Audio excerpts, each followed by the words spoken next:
Hello everybody, welcome to the channel. Today we've got a Road Worn series Fender, made in Mexico. This is the 50s series Road Worn. Got the soft V neck, maple fretboard, nitro finish, worn. I done a video on this guitar when I first purchased it, and it's pretty much sat on the rack ever since. I wasn't real happy with it when I bought it, and I'm still not real happy with it. So I'm going to try this on it today to see if I can improve some stuff. And if not, then it's going to go out the door because it's just sitting there. I've got a Affinity Squire that plays circles around this. So, you know, I'm going to give this thing a shot. I've had this thing, it's hard to say, a year and a half, something like that. I believe it's a 2000,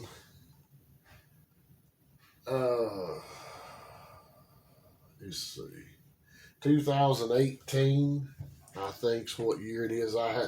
It was older when I bought it, you know, so I bought it new, but it was actually, had been around a while.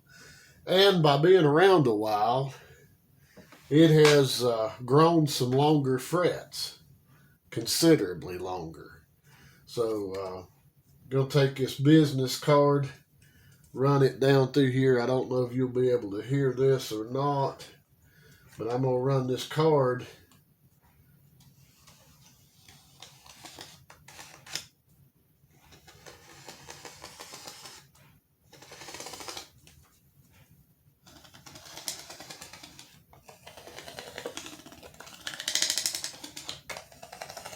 Now that's not up on the fret. That's where your finger's gonna be. This thing is sharp. It's like playing with barbed wire. So that's got to be fixed. And then also the level on the frets is like the frets are level perfectly up to like the 12th fret, 10th or 11th fret. And after that, it's all downhill. I mean, it's all downhill. So I'm gonna get the strings off of it, get the neck off of it, get the body out of the way, and we're gonna see what we can do with it. Okay, I got the neck off. Got the neck straight. The truss rod adjustment in these are on the heel. So got the neck straight, got the frets marked. Now I'm gonna, see if I can't level some of these things out a little bit.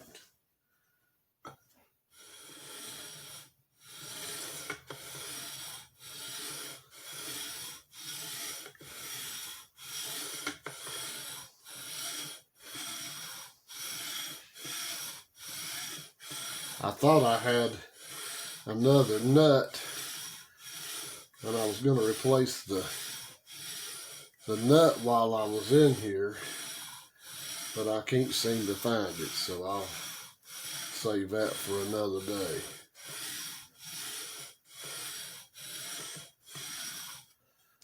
And I don't know if the camera's going to show, but you can see it's not going to show that, but you can't really tell the black from but there's definitely some areas that are not level, especially in this area up here. So I'm going to go ahead and finish this part up. Okay, that's got them down level finally. So the next thing, I think I'm going to go ahead and try to work on these edges before I recrown. Before I start recrowning, I'm going ahead and try to fix this One thing, these frets are real tall and narrow. I almost decided, instead of even fooling with them, go ahead and pull them out and put some decent frets in. As far as I'm concerned, what I like a wider fret. These are like speed bumps when you're trying to play it. I mean, they just stop your fingers. I mean, so bringing them down a little bit certainly going to help. So now I got to hunt tools. Hold on a minute. Okay, I never have nothing ready. When I start filming, I have to go look for everything. I don't never think of nothing first off. But I'm going to see if I can't work on some of these edges that are so sharp.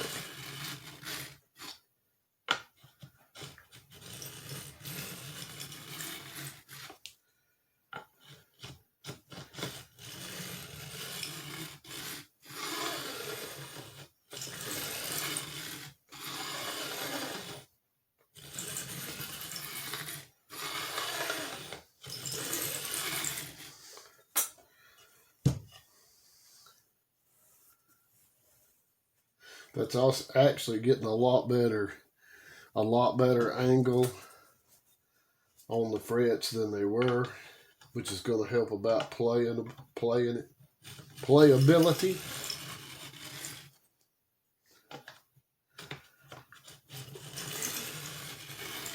And I'm not worried about the edge of the fretboard. This is supposedly a road worn guitar, so if it looks a little more worn, then so be it. I'm not worried about it.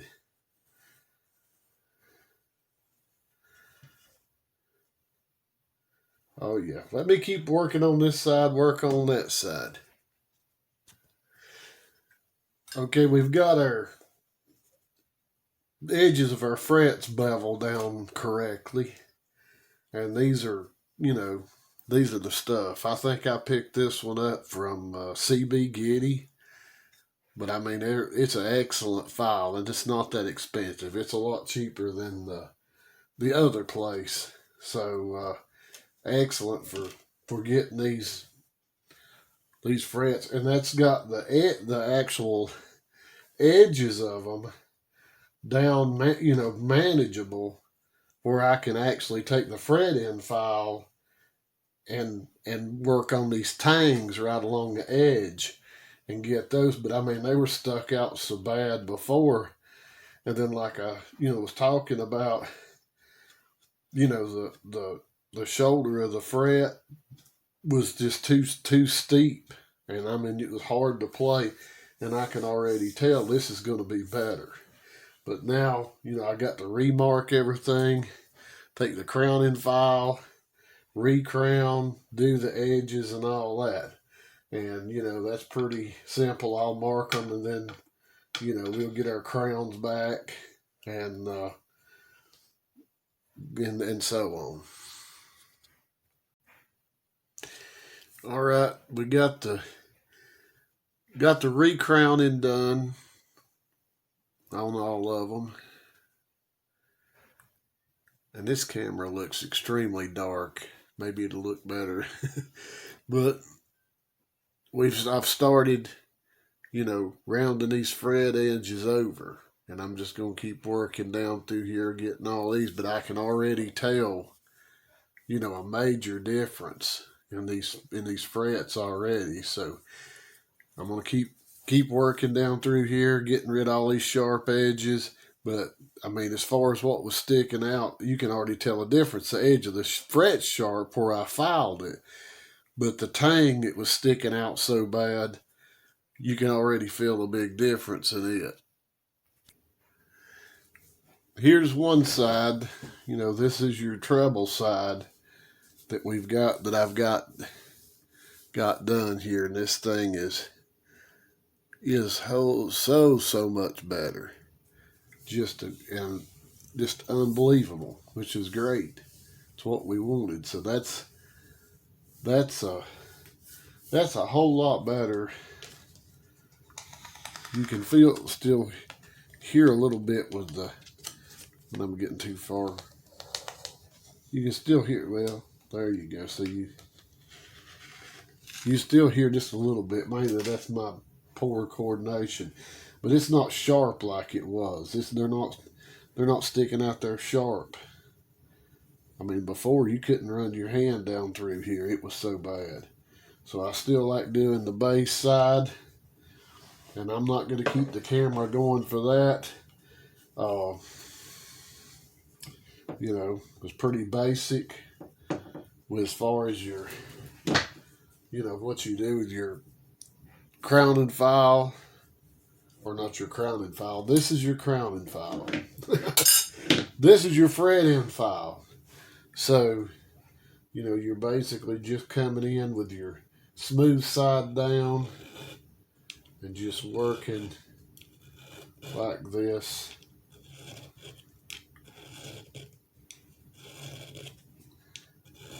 And as tall as these are, it takes quite a bit. If it's a flatter fret, it rounds easier, but there's quite a bit of material to work off of here, so it's taking just a little while. All right, what I'm doing now is taking some real fine sandpaper, like 1000 grit on up, and coming in on top of the frets to take out the scratches from the file, kind of work on these edges a little bit, then coming back over with the steel wool, giving it a good polish with the steel wool. And I mean, it's feeling right now, a whole lot better than they have been when they were new. This feels like a completely different fret. I mean, this is making me happy.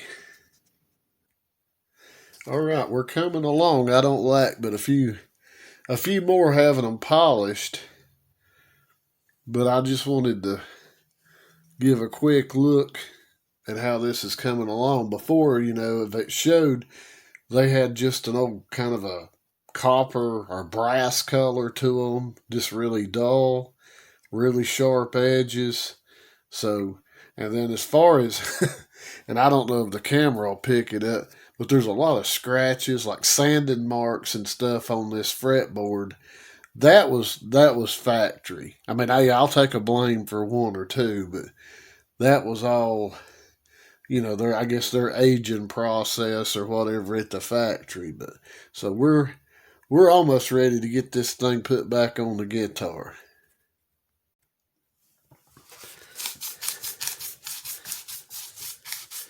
Okay. We're about to wind this chapter up, and I'm glad. I'm about tired of polishing on these things. All right. Okay, that's that done. I got enough metal right here now. I need to put a set of pickups down here. See what that do. So there's everything polished up. That sure looks a whole lot better than what we started out with. And goodness, I would have been actually afraid to done like this before, you know, just on account I would have probably got cut. So I don't know. We'll see once we get the strings and all back on it, how it's going to behave. But I know it's got to be better than what it was to start with. So just need to clean this neck up and we'll be ready to put it back on. All right, guys, we've got it back together. You can see the frets whole lot better than they were to start with. And I mean, it's just, you know, really, really smooth. I mean, everything. I mean, it's slick. And that's no fretting out. Big improvement, a few hours work. You know, makes me a little happier with this thing. I'll have to play it some more and kind of learn to love it, I guess. But I'm kind of contrary, and I'm not going to let something whip me if I have to put a whole new neck on it. But I think fixing those frets was what had me besides the initial deal when I bought it, and you can go back and look at 50s Road Worn Strat, whatever, on my channel. But when I got it, the pick guard was total junk, and I know they come with one piece or one ply pick guards and all that, not made out of junk like they sent me with a gap you could stick like 2 quarters under over here. I mean, that was unacceptable. And you know, the saddles are maxed out as high as I can get them to get a playable action. No problems with the electronics. Everything with the electronics is really good. I mean, the switch works good. The trim's just great on it. I mean, it's real smooth. I think it's Tex-Mex pickups, I believe is what these are. It's in the specs on there. I think that's what they are. They're a little sharp to me, but that's just me. There's nothing wrong. They're just a little sharp, you know, and you can't roll the tone down on the bridge, which I could wire it to do that, and I probably will if I keep this thing. So, that's all great. You know, the nitro finish on the body, and that's why I actually bought this, was because to buy a USA Fender with a, with a nitro finish was going to cost me custom shop money. So, anyway, I did change the pick guard. The tuners are great. No problems with the tuners. Comes with a synthetic bone nut, which means plastic. So that was something I wanted to change while I was doing this, and I'm out of blanks, and I just, can't find. I had a tuss nut, but I don't know where it's at and all this stuff. But anyway, now the tuners are all great. They stay in tune really well. Like I say, the soft V-neck, I really like it. The frets have been probably, because it feels better already, the frets has probably really been the thing that I've had the biggest problem with. And, but I mean, it's down there now. I did have to go back and adjust the truss rod because I had straightened the neck out when I leveled those frets and forgot to back some off of it before I put it back, before I strung it up and done all that. So I had to pop the neck back off and do that. My whole thing on this, I think now I'm not even sure they're making these quite like this. I think they're called a Player Series Worn or so. I don't know. Last I knew, these things were selling for $1,200 or so dollars. My opinion, as far as the one I've got and what I've had to do with it, if you think you have to buy a new guitar, go buy a Squire Classic Vibe and don't look back. You'll be way ahead. But if you just want a Strat that's kind of the old style Strat, whatever, go buy a made in Japan Fender from the 80s or 90s or whatever. Even the Squire. I've got a Squire that's made in Japan that thing is straight. So I would suggest that. But if you want to buy a new one, I wouldn't waste my time on something like this. In fact, I really wouldn't waste my time on any Mexican-made guitar. So I'm really probably going to get some troll comments out of that. But really, I mean, now with the difference in the price between the USA and as good as Squire has got in the $400 range or so, they've kind of put themselves out, what I'm saying, as far as a Mexican Strat. If you look at the resale value, those classic Vibe, all those kind of Squires are holding their retail value amazingly well, and the Mexican guitars aren't. So, anyway, that's just my idea. Got a couple more things coming up. Got the frets ordered for my old Ibanez Strat copy. Got those ordered. As soon as they get here, I'll get them put in. I got the old ones out, and it's worn down even with the fretboard as they were. Man, that was a job. I mean, they didn't want to come out. So I appreciate all my new subscribers, all my old subscribers. hit the like button if this was anything interesting. I know it was chopped up. If you want to learn this stuff detail, like the fretwork, really detail, my suggestion is to go to Andy Bass Guitar. I think is the way he has his channel. I think he's from Japan. He does some tutorials, but they're all in Japanese. I'm out on that. But the videos he's got where he just shows, he's got some real good photography, really up close. I mean, you could, so if you're actually wanting to see exactly how to do it, man, that's a good channel. It's Andy Bass and Guitar, or Andy Bass Guitar, whatever. Check that out. He's got some good stuff where he does a lot of fretwork and stuff. So anyway, guys, hit the subscribe button. I keep easing up there. I mean, one of these days I'll get monetized and I'll try to sell y'all all kinds of junk. But anyway, until the next time, see you.